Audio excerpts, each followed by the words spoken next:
And we are live. Hello, everybody. Welcome to another episode of Game Night Insight.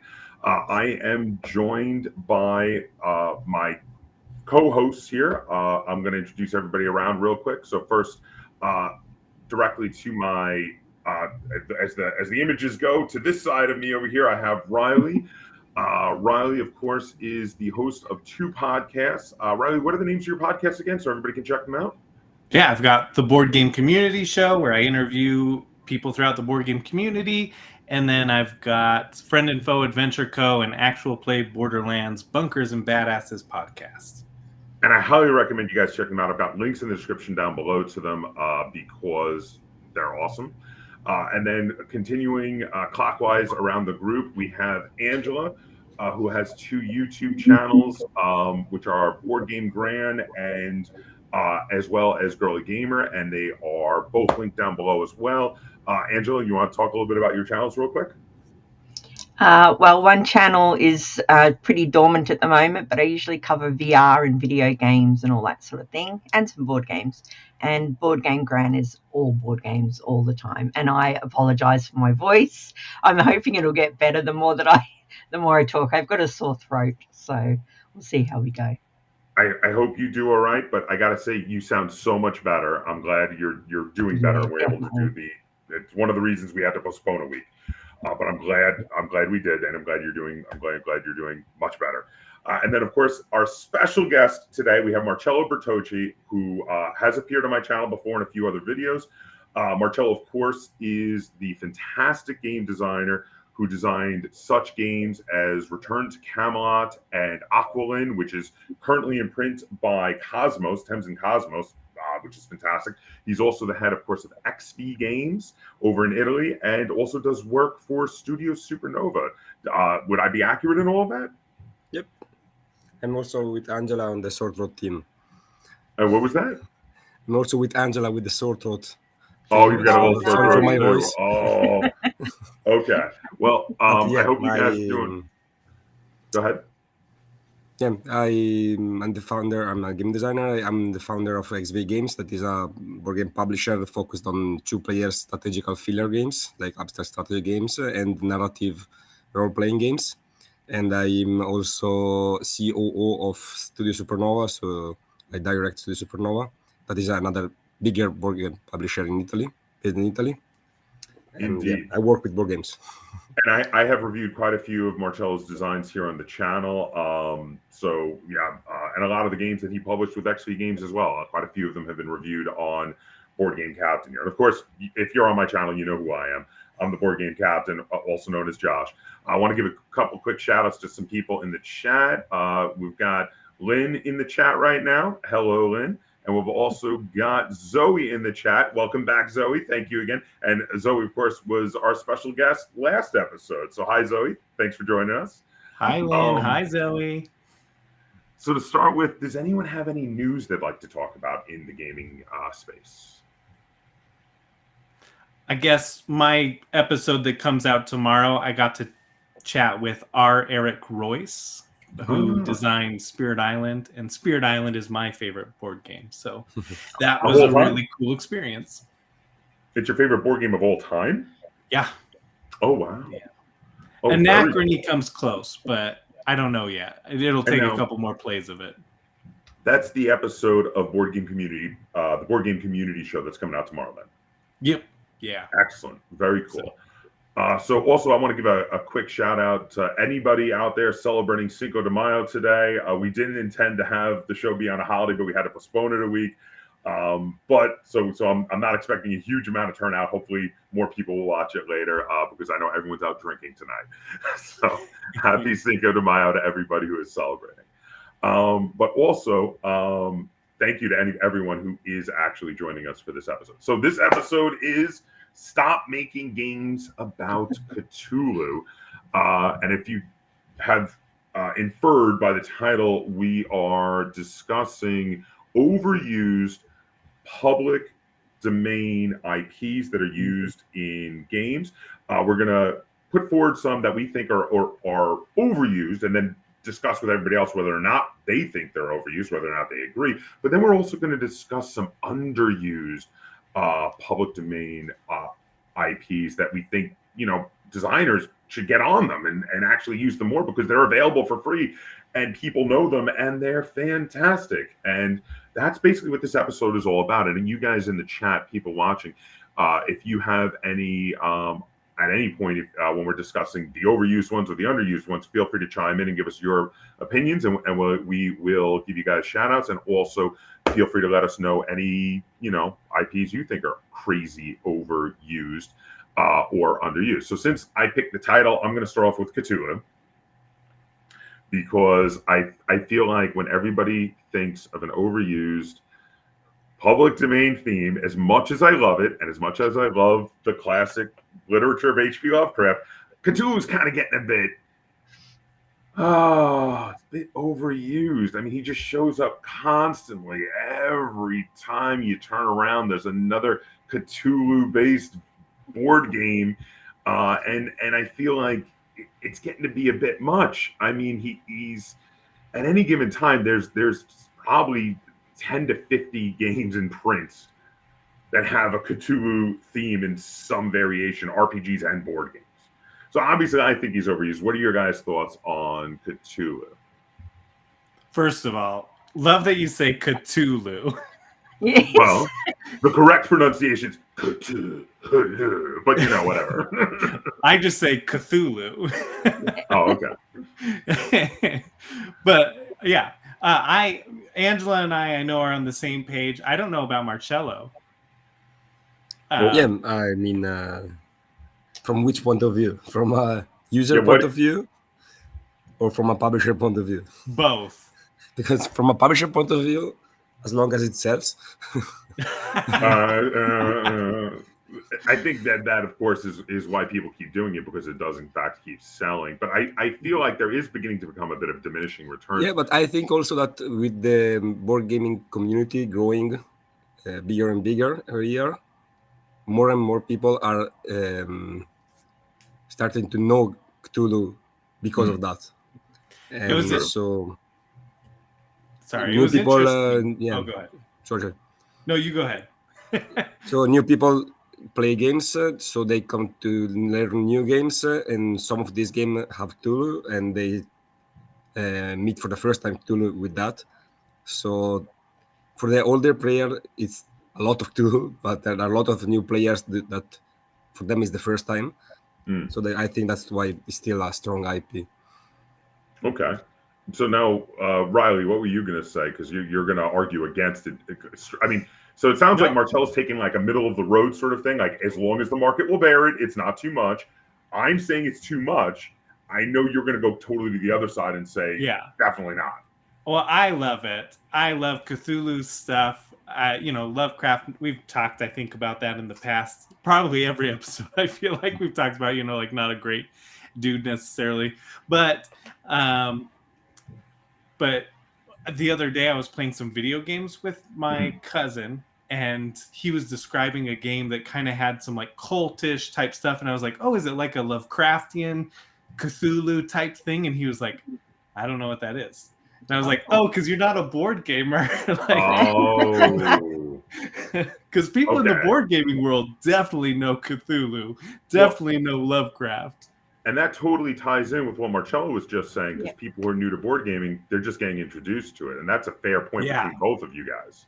That's what brought it to my mind when he was saying that. I was like, oh, yeah, like it's totally like, I don't even think like, people who are necessarily into literature are like, oh, yeah, Lovecraft. Like, oh, I have read the works of Lovecraft. It's more of a board game like love thing. I've talked about it with other people, and they're just like, yeah, it's like crack for board gamers. Cthulhu is just like, it gets them so excited, and it still does for me, because I think there's so many different things to explore with that kind of like a horror theme, and that's a well-known, well-established horror theme. I come from an Italian point of view, but I think that most Italian that I've read literature from Lovecraft did that because they played some Cthulhu themed game. Okay. And then they went to read Lovecraft. Yeah, right. I would say that's probably modern day in the U.S. as well. I was fully aware of Cthulhu long before he started showing up so significantly in modern board games. But that's because, in addition to being a board game geek, I'm also a literature geek. So I was reading that stuff but I do remember when I was reading that stuff, nobody else had any idea what the hell it was that I was reading. Because at the time he was kind of a bit obscure, and I guess he still kind of is in pop culture in general. It's getting better, like more references show up to him, but yeah, it is still kind of a bit obscure. How about you, Angela? What are your thoughts on Cthulhu? Well, I'm with Riley. I love anything Cthulhu Mythos, and it's because of my love of the tabletop role-playing game. When that released, I got it, and we played it and played it and played it. And you're talking about I went off and read the books and. You're talking about the original Call of Cthulhu role-playing game? Yep. Okay. I was just curious because there's actually been quite a few, like at this point, quite a few role-playing games. Multiple editions. Yeah, I've got all of them. So. No, but there's even been others. Like there was Cthulhu 2000, and there was Realms of Cthulhu, and there've been so many. That's the point I'm getting at, is that there have been so many, and I do feel like that can be a little bit overwhelming to people when they're like, oh, I played this game the other night at the board game meetup, and it was the Cthulhu game, and someone goes, which one? Because there's so many. That's awesome. Because I would never play like the Mechanica Cthulhu or whatever it was that came out, but I loved the historical one. But maybe if people liked the future theming, then they might play, future Cthulhu or whatever. Yeah. And then they've also got like there's the whole Victorian age one with what's it called, the oh shoot, I forgot the name. There's one where they mix it's like Sherlock Holmes and Cthulhu mixed together. It's like something Emerald is in it. I can't remember the name now. So many. Shout out, Zoe's saying, I think I got into Cthulhu from tabletop RPGs as well, and is also cool Cthulhu. So I have here on my shelf. Right there. Oh, right there. Yeah, I can totally see it. Okay, so I just started listening to. Well, I've been listening to this actual play podcast, and they're doing the episode I started. So I'm like a third of the way through this episode, and they're playing Call of Cthulhu, and I'm like, this sounds intense. And I ran a Bunkers and Badasses night for a bunch of really experienced TTRPGers, and I was really intimidated, but they were like, some of them said, this is my favorite, and others were like Call of Cthulhu. So it kind of split some of the group, but it was a very, very popular one. So I'm always interested. Now I'm really, really interested in trying Call of Cthulhu. Fair enough. Did anybody else? Now, who's got another that they feel, and we'll see how, because I've been completely outvoted here, I think, at this point on Cthulhu.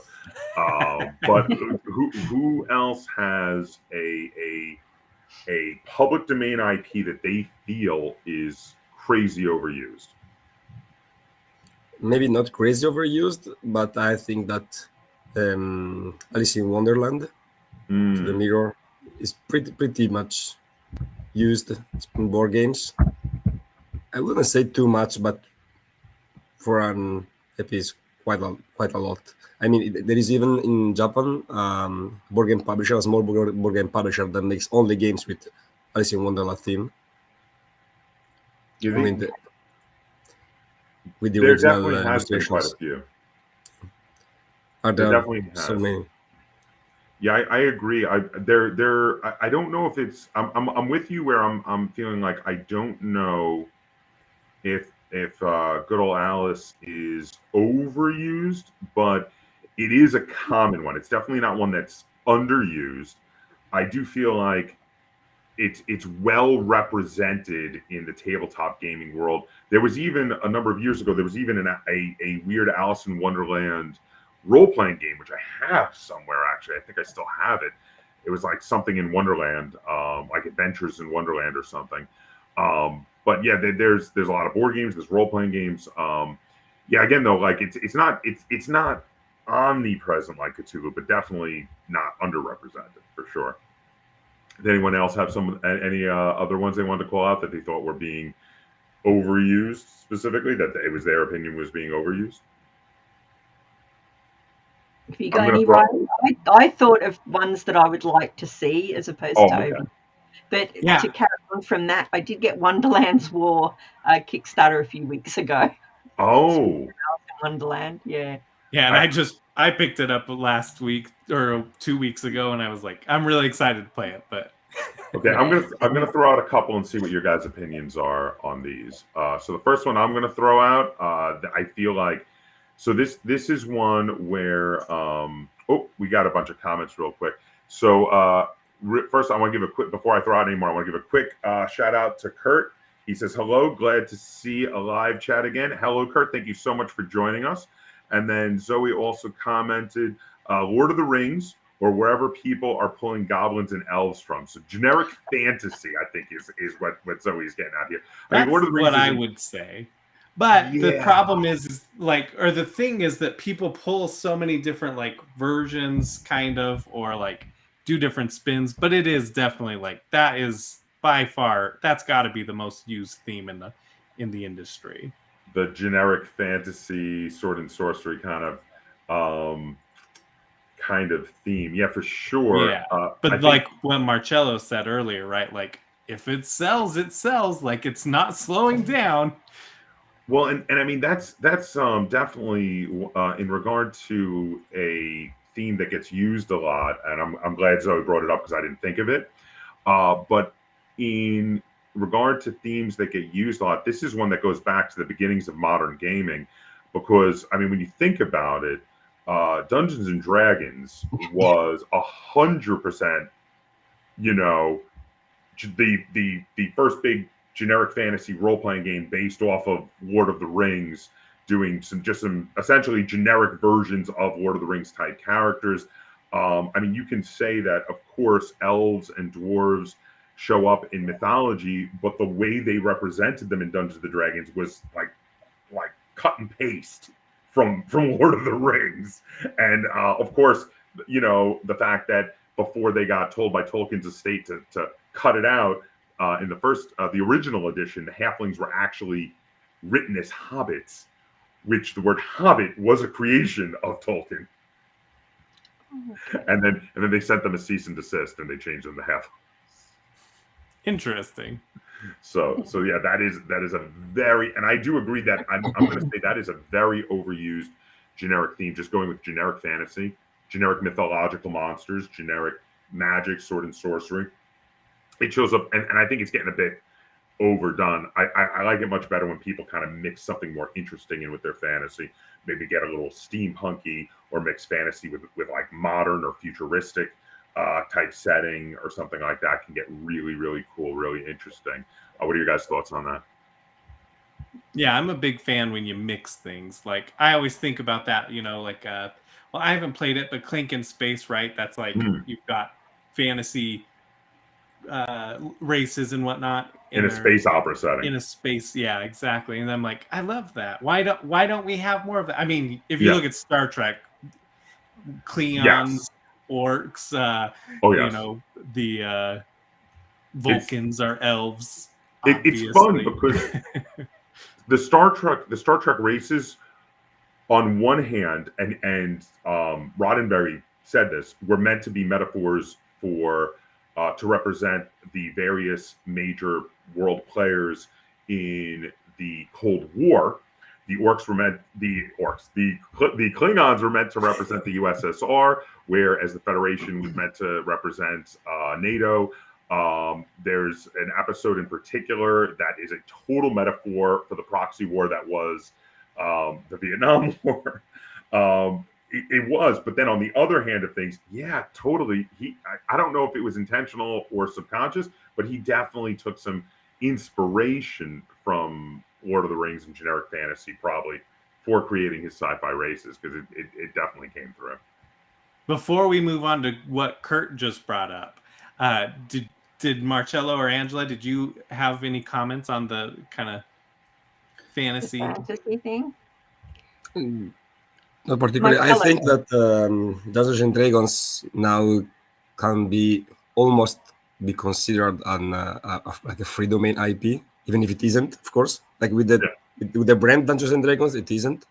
But as a generic genre, fantasy, it's almost a free IP, and there's a lot of people who make stuff for that kind of theme, and but it's so generic and so strong that.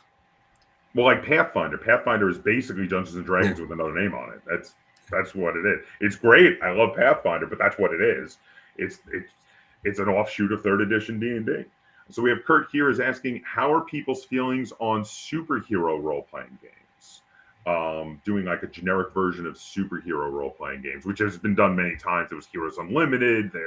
I'm trying to think of a few. That was the big one I remember from back in the day, but I know there's been others, and they've also done official ones too. But what are your guys' thoughts on doing on the overuse of superhero themes, which are very big right now?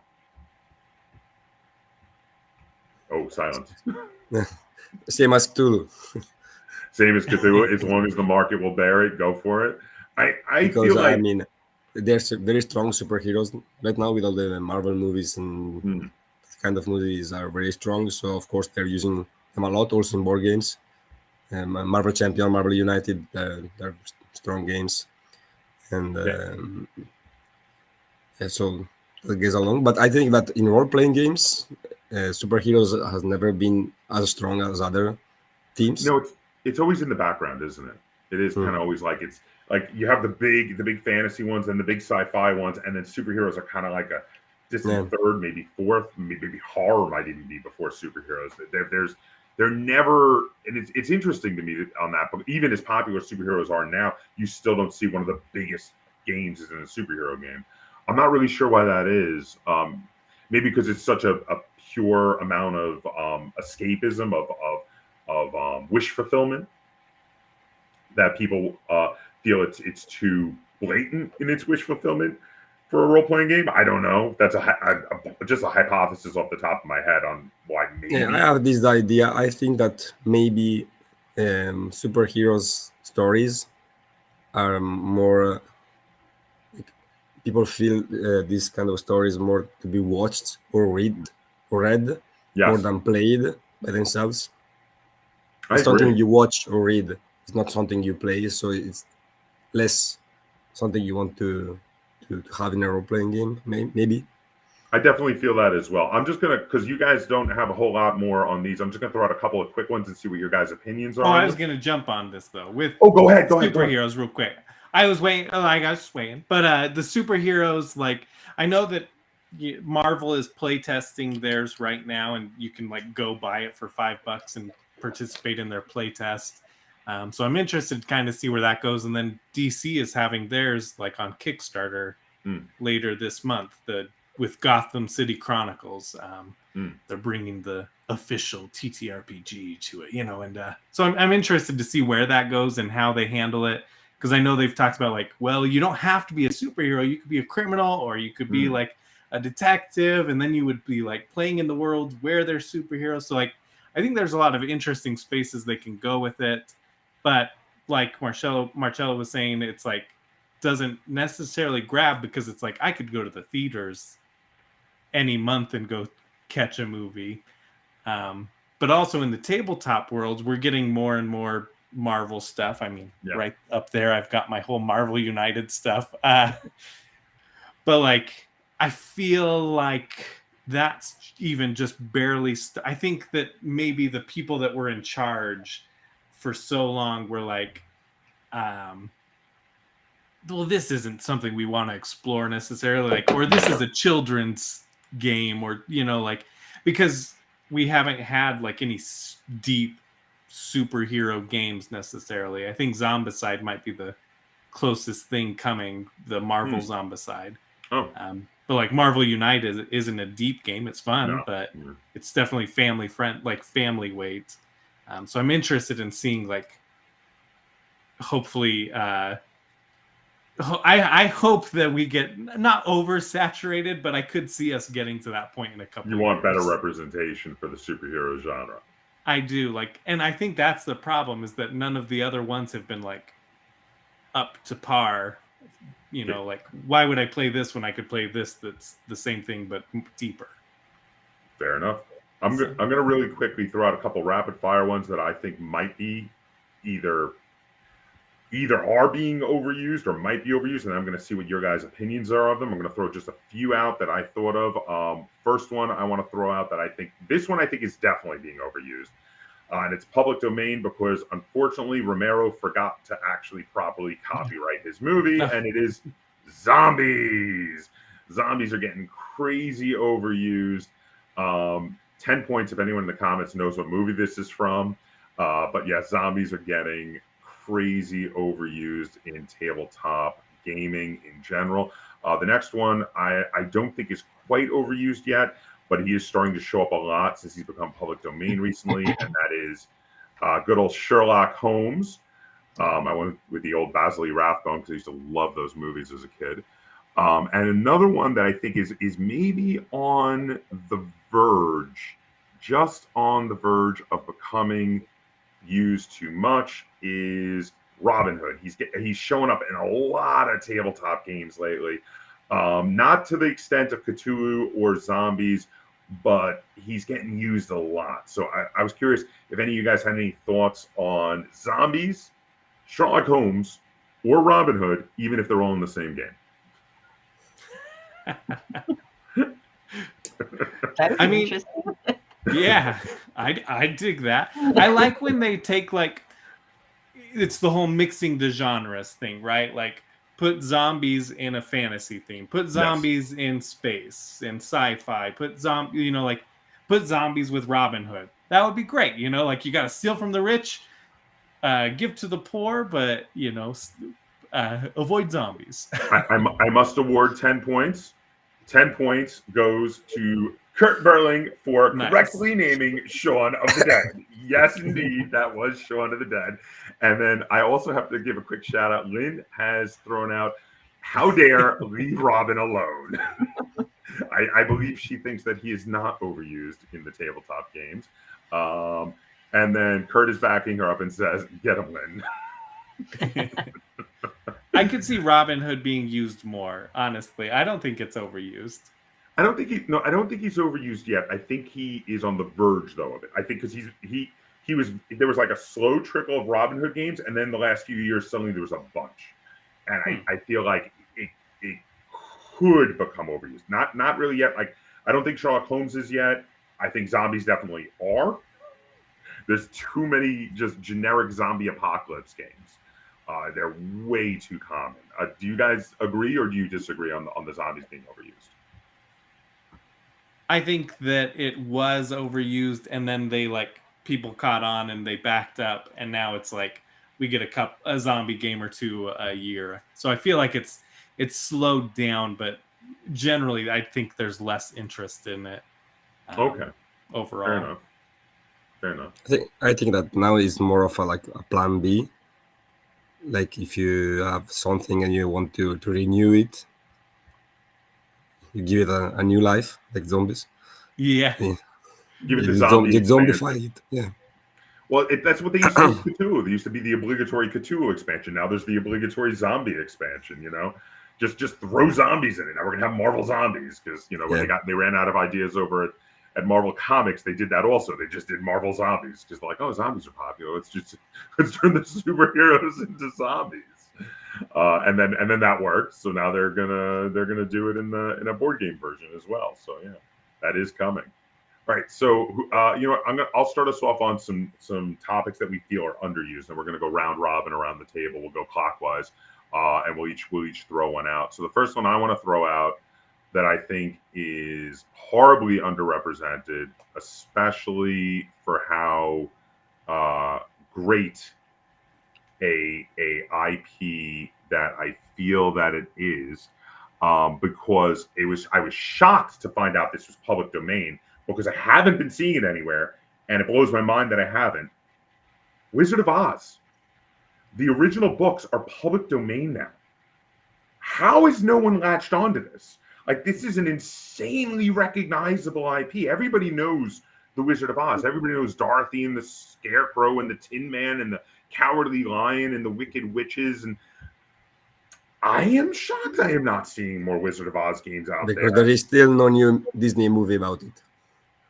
Well, there was, the last Disney done movie was in the 80s was Return to Oz, which did not do well and flopped, but that's ages ago now. But I mean, everyone is still, I mean, the original movie is still ludicrously popular. They just did the Wiz, a new version of The Wiz on like Broadway, which is The Wizard of Oz, but with updated music and such, and with an all African American cast. And that's been eternally popular. And I feel like, with the fact that the original stories are public domain, it's the perfect time for people to be making games about the Wizard of Oz. And you could do family weight games. There are unbelievable amounts of ideas you could do with family weight games on it. You could do like adventure games with the characters, like you each play a different character. You could do kind of bizarre, twisted, more adult themed adventure games where it's violent and gruesome and, actually have some battle in there. Because people love to do twisted versions of old kid stuff. That's always popular in board games. I'm just saying. What are your guys' thoughts? You could do zombies, Wizard of Oz.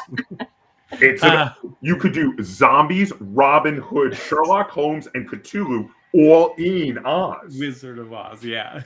This is available. What are your guys' thoughts on that? Yeah, I think that is still the last movie that came out internationally is too old, and also I think that it's an IP strongly from the US, so okay. It is a lot less famous in Europe, for example. Oh, is it? I didn't know that. Yeah, I'm of a generation that saw the old movie. I'm not that old, but I saw the old movie, so Okay. I know, and I think most of my friends know the story, but not like that much. And most of the new European generation don't know it very much. Oh, all right. So I guess I didn't realize. Over in the U.S., it's very well known. Is it that way in Australia too? Are you guys not too familiar with? Oh Wizard no, of it's Oz? huge. Oh, okay. Huge. So it would be big then in certain parts of the world. Yeah, I would think Wizard of Oz would make a good, like a deep. I think Riley sort of touched on it earlier, a deeper version rather than sort of a silly cartoon version. Where you get to know the characters, and you need to help this one find his heart and this one find his brain and that kind of thing. That would be more interesting to me than sort of a silly cartoon zombie thing. I think I saw it at Target. I think there's a Wizard of Oz board game the other day when I was there. And so I think I just walked right by it because I'm not interested. Oh, well, hey, that's a great transition. Riley, give us an underused free IP that people could be using. But what like Angela was saying, I think like if you made it more deeper, interesting, I might be interested in that. And Zoe just brought it up too. Feels ripe for an asymmetric game inspired by Wicked. That's yes. Yeah. I could get into that. Of course, to keep it free, they would have to keep it inspired, but not have any direct, stuff from Wicked, because it's the original Wizard of Oz that is free. Wicked, not so much. They'd have to pay a lot of money for that. Yeah. I'm curious now if. Oh man, am I making Riley, up the? Oh yeah, I'll do mine. Yeah, do one of yours. We're going clockwise. Okay. Well. How about the Count of Monte Cristo? Okay, I know I got this picture. You go on. It's a story that I like. I think you could do some interesting things of like a traitor, essentially. Like you've got the Count of Monte Cristo. He's seeking revenge, and so like one player amongst you is the traitor, and everybody else could be like everybody's throwing parties, but you don't know which one's the one trying to get revenge, and you're trying to sabotage each other. I think there's plenty of games that are in that space, but a bit like Werewolf. Yeah, like that type of thing. But you could also explore other aspects of like his time in jail and like escaping prison type thing. Or there's a rich vein there, I think, to some extent. You could do an escape room style game for the escape from prison. Oh, hey, there you go. Exit Count of Monte Cristo. That's right. So, what are your guys' thoughts on the Count of Monte Cristo? Is that one right for being made into a modern game? Maybe, sorry, but I'm trying to keep in. We've sort of been going from you to Riley and then across to Marcello, so I don't want to cut him off. no. Go ahead, Marcello. You go first. The book is too long, so not many people have read that. That's fair. That's fair. I like it, but we could let Alexander Dumas know, but I believe he's deceased. So. How about you, Angela? What are your thoughts on Count of Monte Cristo? I like anything historical. If the game delves a little bit and teaches me a little bit about that story or that era, I'm in. All right, and then as a good transition, Angela, what is your one you want to talk about? All right, so I've chosen. I'm looking over because I've totally forgotten. Sorry, I think I've got fog brain. Agatha Christie. I was surprised that there weren't more Agatha Christie things. I mean, people love detective games, and yeah, I just was a bit stunned. I know that there's a card game, but I didn't look it up. But from my personal collection, I think if I'd seen an Agatha Christie, I would have bought it, and I haven't. And talk about a great IP for, I mean, just the Agatha Christie mysteries in general would be great for doing a hidden role, like Riley was just saying a minute ago. Yeah. For Count of Monte Cristo, it would also work really great for Agatha Christie. Who did it? You know, maybe everybody has some evidence, and periodically you have to give the evidence out to prove that you're not the killer. Because, like, you know, some people start accusing you, and you're like, but no. But I have this evidence that I saw so and so in the garden earlier. Yeah, as they do in all those movies. That would be really cool. And there's loads of books. Fun one. Yeah, exactly. Loads. So how about you, Marcello? What's one you want to throw out? I wanted to talk more of an IP. I think that there is a lot of art that is free to use, and so I started to use some of the free art you can find. For example, these are engravings by Gustave Doré. He was an engraver, a French engraver in I think 18th century, and he made like thousands of engravings, and so you have an archive of whatever you can use for what you want. We actually use that. I wanted to share the experience because we made we have a line of narrative role-playing games that use these engravings. They are all free. I mean, this man made thousands of illustrations that are free to use now and are very detailed, very nice black and white engravings. Also, there are a lot of famous art, like famous painters, like most of Van Gogh is free. We released this year a card game that Josh knows. We used the Stern Night from Van Gogh. Yes, the art Van Gogh. That's one of my favorite paintings. I actually wrote the story to that game. So you know that one. Yes, I know that one. So not only as IPs but as art, there's a lot of free stuff that can be used, and I think that still is not used to full potential. Yes, I agree. There is a ton of great free artwork out there, and I love it when games use classic artwork for free. I think that's actually a really cool idea. I mean, it's not necessarily the theme of the game, but it's great because it's beautiful and it's available, especially for historical games. There's a lot of historical games that will take historical like war paintings and such and use them as the artwork in the game, and I love when they do that. And it's a great resource for designers out there. Totally agree. Did you did Riley or Angela have any thoughts on that? Angela? No, I don't think so. So I want to give it. Oh, go ahead. I know there's like Master Gallerist, I think. Gallery, something like that. There's a couple of games that use like art. Modern Art by Christian. Modern Art is one, yeah. Modern Art, right? That's like a set collection one. And I think the other one you're thinking of is The Gallerist by Vito Acerta. Oh, yeah, I think that might be it.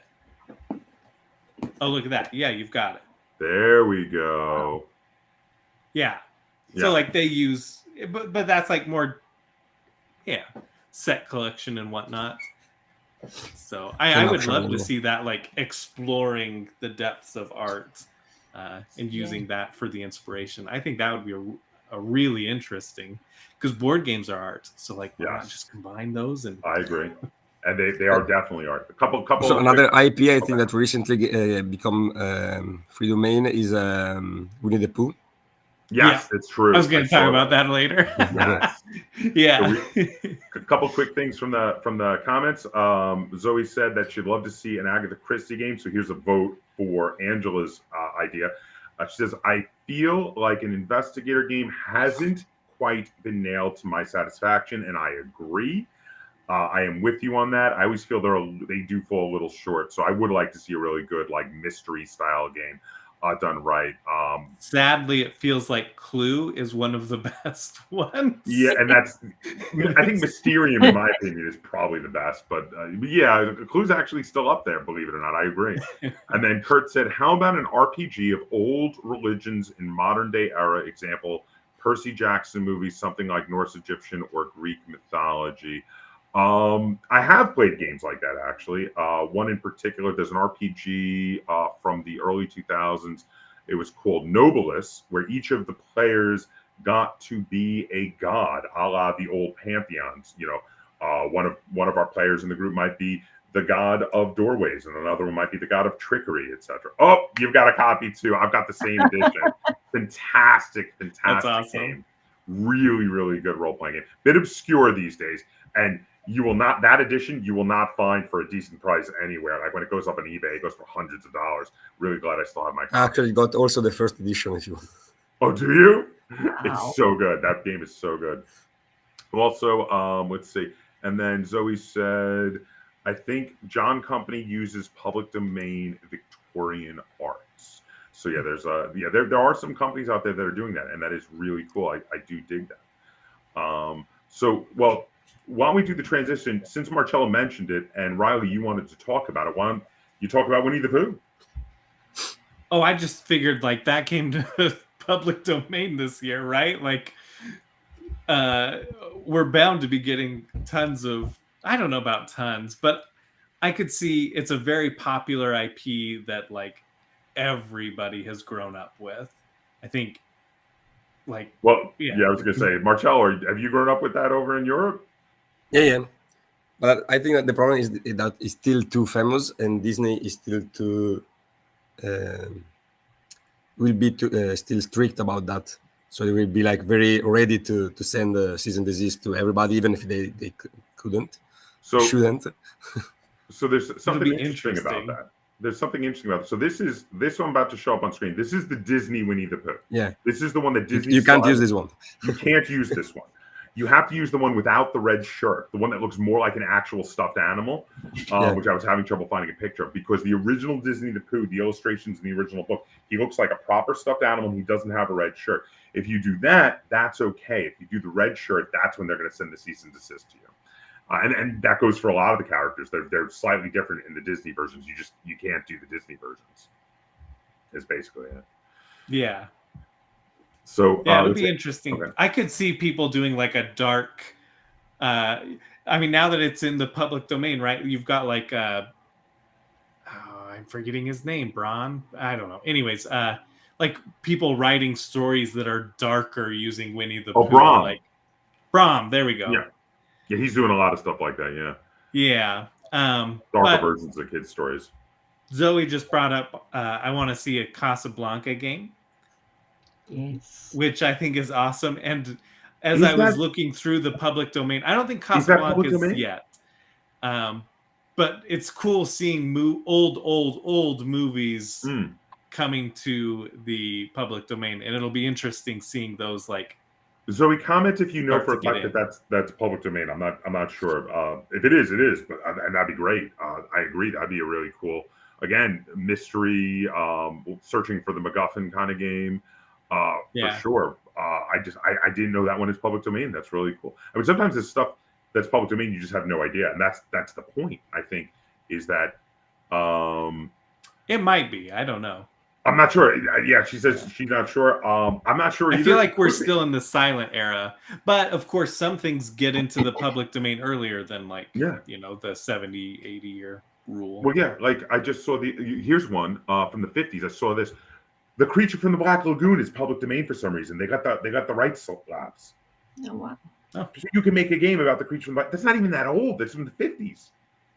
You can make a game about it if you want. It's totally available. Totally available. So at a certain point, Disney will not be able to renew the rights for Mickey Mouse until they get the law changed again, because they weren't supposed to be able to renew the rights for Mickey Mouse twice before, and both times they lobbied to get the law changed and extended it.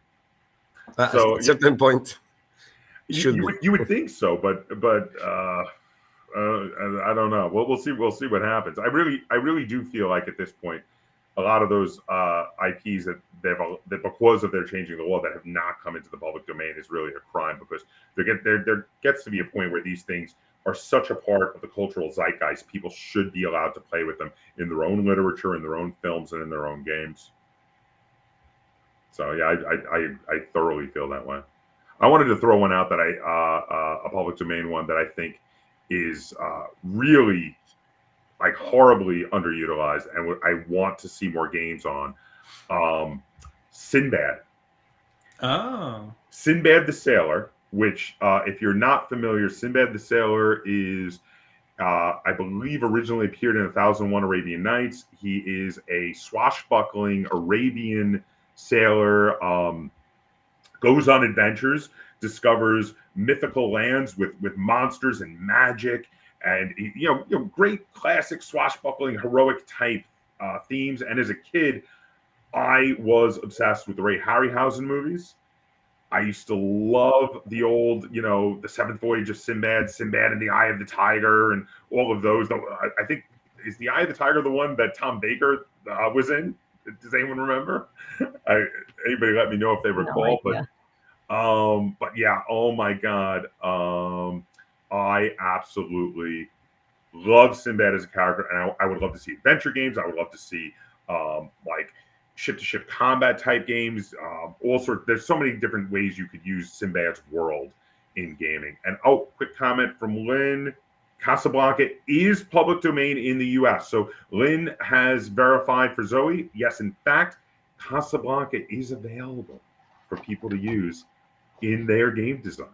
So anybody watching who's thinking of designing a game with that sort of theme, Casablanca is a go.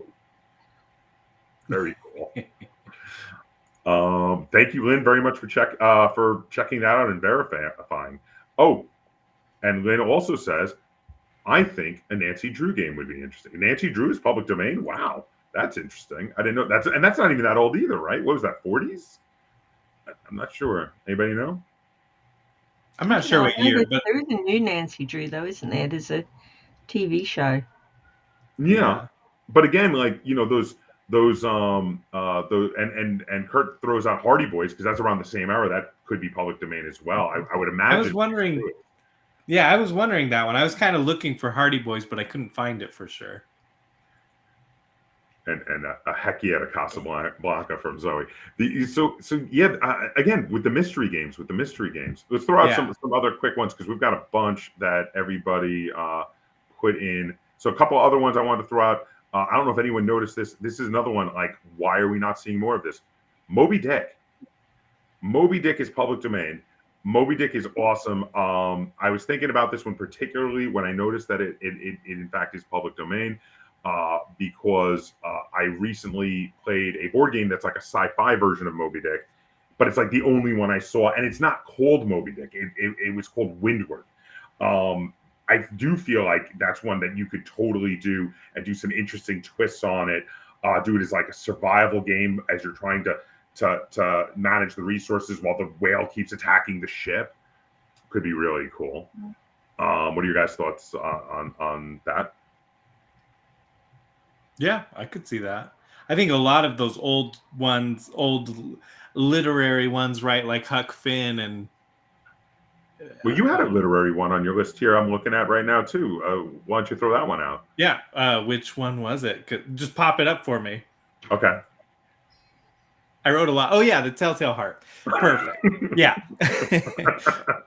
Well, I like this one, and I like the idea of, you know, like something's under the floorboards beating, you know, like your guilt and all that. It's, but even going beyond that of just like Edgar Allan Poe in general, like there's so many, you know, poems and short stories to draw from, and I feel like you could mix them, and you could have like a Raven deck, right? That like that's your timer is that, and you trying to work against it. Like I can see an infinite number of possibilities just like exploring Edgar Allan Poe stuff. Which, because Edgar Allan Poe is, all his things are public domain. Yeah. Lynn commented back in. Oops, I'm living in the future. Nancy Drew goes public domain in 2025. We've got 3 more years. Sorry, if you're already working on the Nancy Drew game, you got to wait a few more years. Whoopsie on that. And Angela, did you have another one that was pretty literary yourself? Yeah, I did. I thought of the Bronte Sisters and their stories, but not only their stories, but their life. I feel like a lot of these games that are set in like the 19th century are about men. Sorry to be the woman saying the woman thing on the video, but we overlook some amazing women in favor of doing the usual sort of coal tycoon or, you know, transport tycoon and all that. And although games are fantasy, you get that argument, don't you, of, oh, well, they would have been men then. No, so that's why there's no women in that game. But board games are fantasy, so double-side your character boards and let me pretend to be a coal baron or a transport baron if I want to. Give me that choice. I'm with you. Yeah, 100% agree. We don't need accuracy in a board game, right? Like, especially if it's like being discriminatory towards another race, another gender, you know, whatever it is. Like, we don't need that. Like, you can have a pirate game and have it so that black people are pirates and not slaves, you know. Well, hold on. But there are black pirates. There were black pirates. Yes, I was about to say, historically pirates. speaking, there were quite a few black pirates. Yes, I was just thinking of what's the one they just redid? Libertalia. There's like 2 black characters, I think, the voodoo witch doctor and a slave, and it's like, come on. Oh, that's a bit much. Yeah, wow, I didn't know that. I think, if I'm remembering right, the old edition, you mean? The original Libertalia. Original edition. Yeah, the old one. The new one is all, you know, animals. No, I think that I agree with this one. I mean, it's board game, it's fantasy. Do whatever you want, and whatever you feel is good to do. I think that it depends on the targets you have for the game. I mean, if you make a very historical game, in some cases it can be correct to maintain things as they were because it's an historical game with the focus on history. But then it must be that kind of game. So it must have a very deep historical explanation that explains what it was. Not just because it was like this, so these cubes are black. That's not the point. These cubes are black because the situation was like that, and because this is the historical explanation of what was the situation. So it is a game about history. I'm gonna agree there. Like GMT games and things like that. I'm gonna agree there because if you're making a very historical game, like one of those ones where you literally spell out the history in the introduction, but then on the other side of the coin with that, there's a lot of times where people don't realize, like when I tell people that during the height of the Pirates of the Caribbean, there were multiple well-known female pirates, there were multiple well-known African pirates. that is a thing. People get surprised. And I'm like, if they make a game with female characters and with black characters, that's actually historically accurate. That is totally historically accurate. And people don't always realize that. Also, like a lot of the Viking era games, they always focus in on masculine characters. They're getting a little better. Don't get me wrong. They are getting better.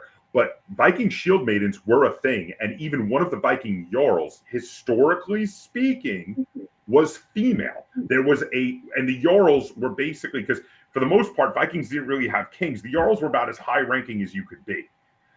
They were kind of like lords. And one of the Jarls, head of a Viking clan, was female. So there's historical basis for this kind of representation. So a lot of times when people argue against this kind of representation in games, they don't actually know what they're talking about, because there is a historical basis for that sort of representation in a lot of these themes. There really is. Talking to like Eric Lang when he was working on the Cthulhu game, Cthulhu May Die. He said like he got kickback, or it's just like making strong female characters, strong black characters in this Lovecraft game. In this that's world, fantasy, right? Like, it's just like, of course I'm gonna do that. Like, this is fantasy, and like it's not true to Lovecraft, because forget that guy, right. Like, well, you're at that point, and that's the other thing is most games are alternate world. They're fantasy, they're sci-fi. You can do whatever you want if it's fantasy or sci-fi. Yeah. It doesn't matter. Also, if you want to make a game about this, I don't know, some historical thing, a war game, I won't be opposed to throwing in female characters as sergeants in the army or whatever. I don't care. But again, depending on your war, it can be very accurate. Can be. Yeah. Because again, the Vikings had female warriors and some female leaders. That is a thing. So it depends on your time period and your nation. But there are some very accurate representations in that regard. Okay, so we got a few comments I want to give some shout outs to. So let's see. Lynn says a Marie Curie board game with real radiation. I don't think so. Oh, no. Just like a touch of radiation, just a hint. I'm going to vote no on this one. Let's see. VJ Morph, hey VJ, says they can stop making games about Cthulhu when I get my tiny epic Cthulhu, then we're done. Still waiting for the fulfillment, I say. Yes, okay, fair enough. And then we have from Kurt, I have been a fan of James Clavell. How about an economic game RPG based off of Shogun or Noble House? Okay. The old Shogun TV show is what we're talking about. Movie and TV show, I believe. Which that stuff was great. That had Toshiro Mifune in it. Classic samurai actor, played the daimyo in that show. Fantastic program. I love that show, and I would love to see a board game based directly on that. Though I don't know if it's public domain. I'm not sure. Was that based on real? I'm not even sure if that's based on real historical characters or a novel, or if that was originally like an original production when they made the show. I'm not sure. I don't know if anyone can comment, if they can fill me in. I'm not certain. Does anyone know more on that than me? Do you guys remember what I'm talking about? Riley's looking at me. I thought it was a book. Was it a book? And I know it was a role-playing game as well at one point. Oh, it was. I'm sure Avalon Hill released Shogun, didn't they? That sounds right. I feel like there was definitely an old role-playing game that I played once, many, many years ago, that was called Shogun. Now, did it deal with all of the politics and the economics of the various? Do you know what, Josh? It would have been early 80s. I can't remember what I did last week, buddy. Fair enough. All right, I'm gonna throw out some more that we had all picked just for time reasons to get them out quickly. So another one I wanted to throw out was the John Carter of Mars, also known as the Barsoom series, is public domain and would be ripe for some more like war strategy games, role-playing games, adventure games. I feel like didn't they try that? Wasn't there a John Carter role-playing game and a John Carter board game, and they're both bombed? there was like one or two, but I feel like it's underrepresented compared to things like Cthulhu. Yeah. Like I want to see more. I want to see more John Carter. This one was Riley's, so I'll hand it over to him as I click on it. Oh, which one? Oh yeah, Phantom of the Opera. I feel like lots you could do with that. Was it one of yours? Yeah, oh, it was nice. nearly on mine. Oh, nearly. Okay. Yeah. Well, even just going to other things like other plays, old plays, you could go back to Shakespeare. You could go like explore a lot of different old things. Well, here's your other old thing. Yeah, the Odyssey, right? I think that's pretty like, I don't know, a rich vein as well. How many books are in the Iliad? 12? I can't remember. Oh, Kurt commented, fictional characters with real history, tidbits of accuracy to the books. Fair enough. So you could definitely base it on the real fictional characters, the real historical characters, I mean to say, and that would be public domain. That'd be fine. I don't know how old the book is, and I don't know if the book is public domain, so I don't know if you could do one directly. But I think the main point here is there is a ton. There is an absolute ton, and plenty with still real pop culture significance. I mean, we talked about a lot in general. We mentioned a lot of public domain stuff that everybody knows about. Everybody knows about Winnie the Pooh. Everybody knows about, well, everybody outside of Europe apparently knows about Wizard of Oz. Apparently not well known in Europe. But, Edgar Allan Poe. Now that's one. You guys in Australia and Europe, are you guys as well versed in Edgar Allan Poe as we are in the U.S.? Yeah, of course. Oh, okay. Yeah. I wasn't sure because I mean he was an American author. I wasn't sure if he wound up because obviously Wizard of Oz didn't really become as widespread in Europe. But I wasn't sure if Edgar Allan Poe had. Lovecraft had, but I didn't know if he had made it over. But yeah, a lot of these are ones that are very widely known across many cultural and national boundaries, and they're all free for the taking. And why are they not being used more? So we got, let's see, a comment here. Anthony says, "Sorry, I'm a bit late. It's okay. Better late than never. But I'm on the note of female pirates. Oh yes, Sheng Yi Sao, right? One of the most vicious pirates of all time. That I was searching for her name. She was a total badass. She was like the pirate queen. So yeah, that again, depending on your time period and depending on your era, there is no excuse in a lot of eras to not have female representation. I mean, there are far more infamous pirates than even just Anne Bonny, who is one of the big ones from the Caribbean. But yeah. Shang, I believe I'm saying this right, and I apologize if I mispronounce it. Shang Yi Sao, I am familiar with her, and she was more of an admiral than even a captain. She had multiple ships under her command. Yeah.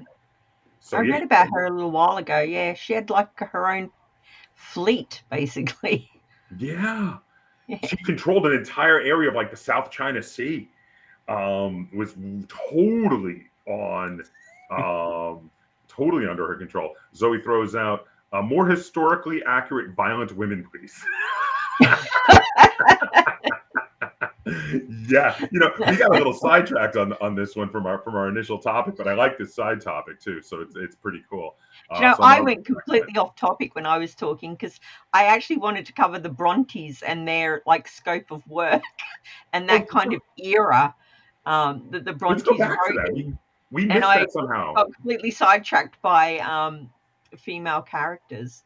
So what was that was what my actual thing was. The 19th century, that sort of the time of the court and Obsession is one of my favorite games, and I don't understand why there's not more games based around that sort of. I mean, it's a hugely popular game, so the theme obviously works for people. But you get these silly sort of Mr. Darcy, those kind of games coming out, but nothing against anyone who likes those kind of games. It's just not for me. I prefer strong female characters when I'm playing a game. But that era is so interesting. There's so much going on. Fair enough. I was going to throw out like Jane Austen originally because that's public domain, like all that stuff, but... Lynn, I know you're watching. What is that other author you like so much better than Jane Austen for people to enjoy better, stronger female characters? I know that there's that other author that's from the same era that I can't remember her name, that you're a huge fan of. But I'd love to throw it out if you comment in the chat. Because for those who like that style and era but want more strong female characters, there was another author that was like a contemporary who she wrote a book called North and South, I think. I will see if Lynn comments to let us know. How about you, Marcello? What are your thoughts on all of this? Lynn replied if you want. Oh yes, Lynn threw out the author was Elizabeth Gaskell. Oh yeah. So if you would like that era of stronger female characters in a book, Elizabeth Gaskell is one to look up. Lynn is a huge fan of hers. That's why I knew about it, about her work. I haven't read them myself, though. I was made to sit through a miniseries by Elizabeth Gaskell that it was the North and South miniseries, and it definitely had a stronger female lead, but there was still a lot of that. I'm not a big fan of that whole like that era of swooning romance. There was still a lot of that. Was the North and South one? Was that the American Civil War one? No. It takes place in England, and it's around the Industrial Revolution, and it's basically about the North and South of England and the people from there, from what I recall. And it was primarily based around some people working in I think like the cotton industry.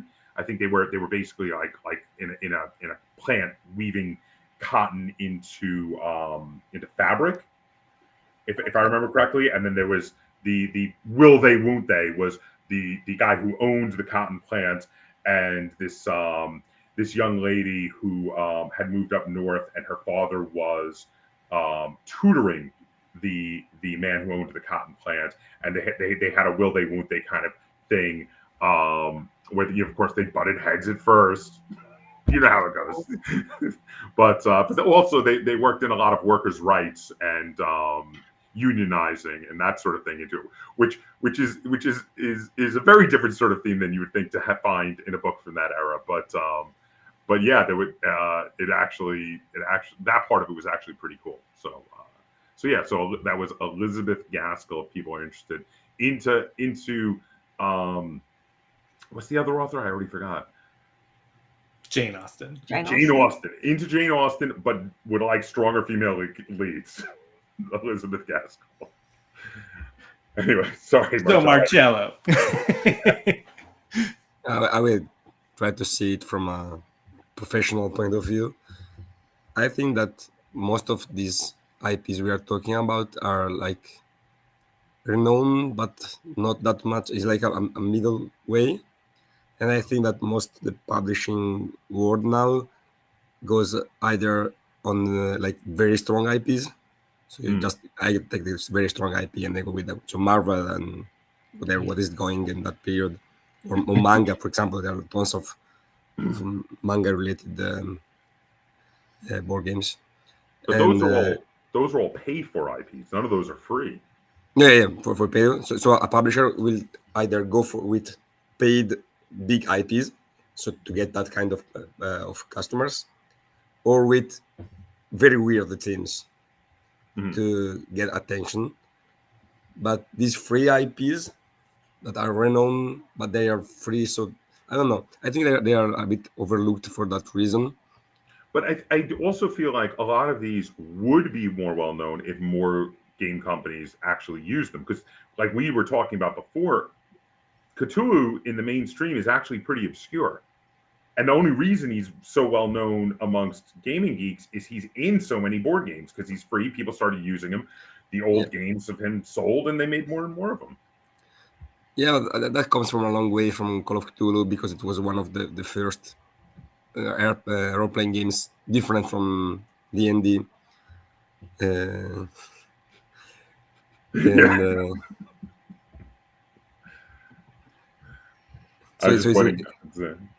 sorry. I was just pointing out Lynn's comment there. She wrote, North and South is socialist pride and prejudice. So it's an interesting one. And so yeah, I think that comes from that. I don't know. I have this feeling that things like even Alice in Wonderland or Moby Dick or Sinbad and Arabian Nights and stuff like that, they're there. Everybody knows they can use them, but they don't do that much because they are this midway of being known, but not enough to push them more. I don't know. They feel like classics. I don't know. It's just a feeling.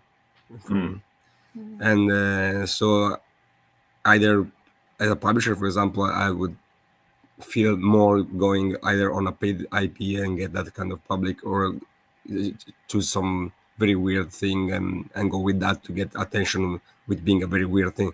A lot of publishers are going towards very weird themes.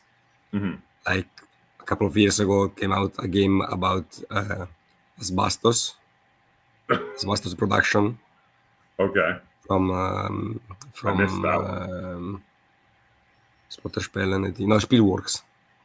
And so a lot of weird stuff is coming out because then they get you with the weird theme, or you go with that strong IP, or you stay pretty abstract and you get just them with the components and graphics. So a lot more attention goes on the components, on the graphics, and less on the theme. Okay, couple quick notes from the chat. So Kurt said apparently there is a Noble House board game from 1981, but it does look like all the novels are public domain from what I could find. So that is available, the Shogun novels. Shogun Stein shouted out, Shogun is one of the best books ever. Of course, Shogun Stein would say that Shogun is one of the best books ever. It's in your name. And hey, what's up, Shogun Stein? And then Kurt said, the PBS show was excellently done. I thoroughly agree. The one Josh was talking about earlier. Yes, I loved that show. I absolutely adored it when I was younger. Really well done. So, Riley, what is your 2 cents from all of this conversation? I mean, for me, like, as much of the IP and public domain stuff there is available, I think that's really cool. But I love the ones that get really creative and like mix it up. And maybe like we were talking about, like mixing fantasy and sci-fi or whatever, like things that take things that are already well known and making it, giving it a new twist. Looking at it, that's what I want to see more of, honestly. Like, I'm not sick of Cthulhu at all. Like, I can have more Cthulhu games, but I think that speaks to like how well they're being done and how well they're being handled at this point. There's so many of them that you've got Lovecraft letter that you could just bust out and teach somebody in 2 minutes and be playing, and then you've got much deeper ones. You've got RPGs that take hours and hours. You can play it all day, and I hope that other things kind of grow to that level with like the amount of variety, the way it's approached. Yeah, I thoroughly agree with you on the concept of taking one of these classic stories and making it like sci-fi or making it fantasy or mixing it with horror. Like I was talking about before, and I found the picture of the game. I said I had played a game that was like a sci-fi version of Moby Dick. It's called Windward. Here's the game. So it's like a sci-fi version of Moby Dick, but they don't put it on the cover. Like, you don't really realize it until you're playing the game that's kind of what it is. So they did keep it a little more like, rather than being a selling point, they kind of kept it as a little thing that then once you get the game and you're reading it, you're like, oh, wait a minute. Like, hold on, I get the references now. Like, kind of thing. Angela, what is your takeaway from this whole conversation? What do you think? I think I'm on Team Riley. I like Cthulhu. I don't have any problem with more Cthulhu. I want zombie Cthulhu and steampunk Cthulhu. Superhero Cthulhu. Give us Marvel Cthulhu. Whatever. But I do want to see more 19th century games with women in them. And Cthulhu. And not women that are just after the man. Women and Women. Cthulhu and zombies and Robin Hood all in the 19th century. I would take a woman Awesome. Cthulhu game any day. That would be amazing. Just have a bunch of women taking down Cthulhu, or like surviving.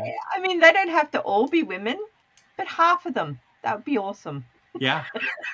That's fine. And again, yeah, fantasy, horror, sci-fi games like that, there's no reason not to, at this point, not to have lots of representation. It's fantasy. It can be, anyone can be in it. It's cool. Just double player boards. That would be I know there's that's Cthulhu. There could be 5 women.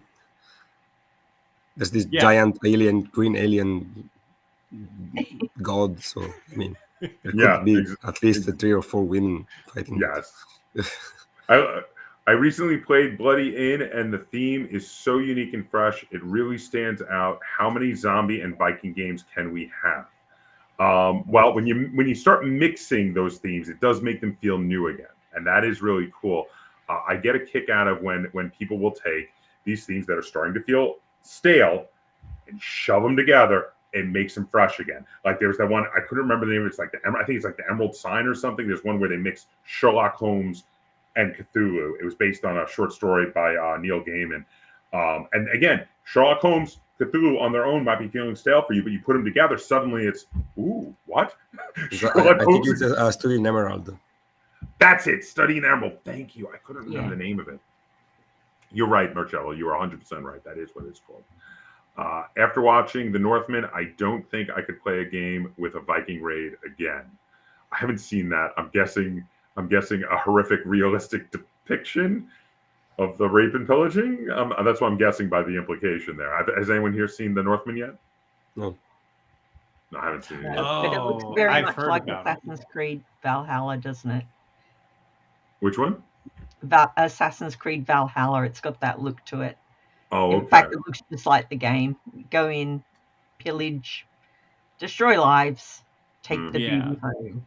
Yeah, my friend watched the Red Band trailer, and he was like, "I'm good. I got my fill just from that trailer." All right, I think we're going to wrap it up here. Marcello, did you have a wrap up? No, you did. Sorry. I was going to say. I think everybody got their final thoughts, and I think did anyone have anything else they would like to add? Oh, and Shogunstein says horrific. Yeah. So yeah, that is the thing. Horrific. Okay. You know what? I'm going to give a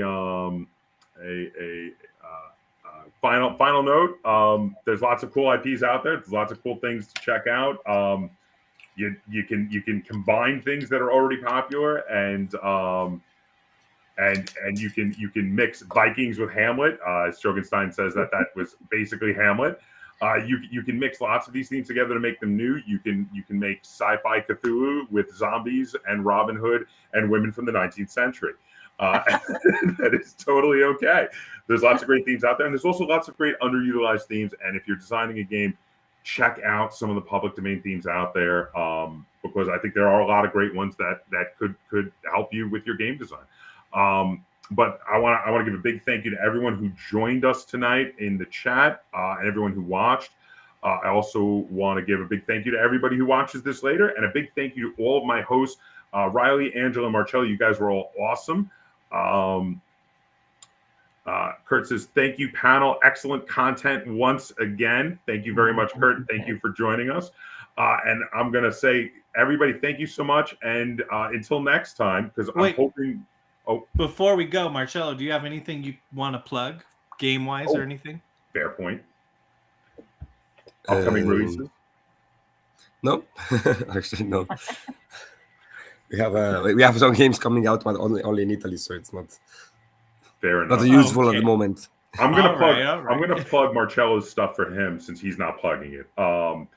Check out Aqualin, which is a really great game currently in print by Thames and Cosmos. I love it. I've got my own copy. I bought with my own money. I did not get a review copy. I bought it because I wanted it in my collection. Really good game. Really well done. Also check out Marcello's company, XV Games. They publish tons of great games. I can highly recommend Wizard's Garden as an example of a really great game they have on there, as well as Charte, which was a game designed by Dr. That's on my wants list. Yeah, it's designed by Reiner Knizia. That's another one that they published. Great company. Marcello designs a lot of great games and publishes a lot of great games. So people watching, check out XV Games. They put out a lot of really cool stuff. And I've done a bunch of reviews on them if you want to see my opinions. Also, I had one, but I cannot say anything yet. But before the end of the year, you will see some big news about the Backstress line. Oh, okay. So teaser to the teaser. A little bit of a teaser. Everybody, keep an eye out. There will be some news coming before the end of the year. And now, is that going to be something coming for XV Games or coming for Studio Supernova? Can't say. Oh, very mysterious, very mysterious. We're all on the edge of our seats. We will have to wait. Yeah. Can't say. I really can't say anything, but you will notice. Fair enough. Everything he says just sounds. It will be big enough that you will notice before with that accent, without me saying you. Oh, okay. Well, fair enough. All right. So, like I said, everybody pay close attention. There is something going to be coming either from Studio Supernova or XV Games. And then just real quick, since we didn't sign off yet, Shogunstein said good discussion, and Zoe said thank you. So thank both of you. Thank you guys so much for joining us. And again, until next time, which hopefully will be the next episode will hopefully be the last Thursday of this month. Hopefully. Hopefully. We'll see how things go. But until next time, game on. And thank you again. Have a good night, everybody. Bye.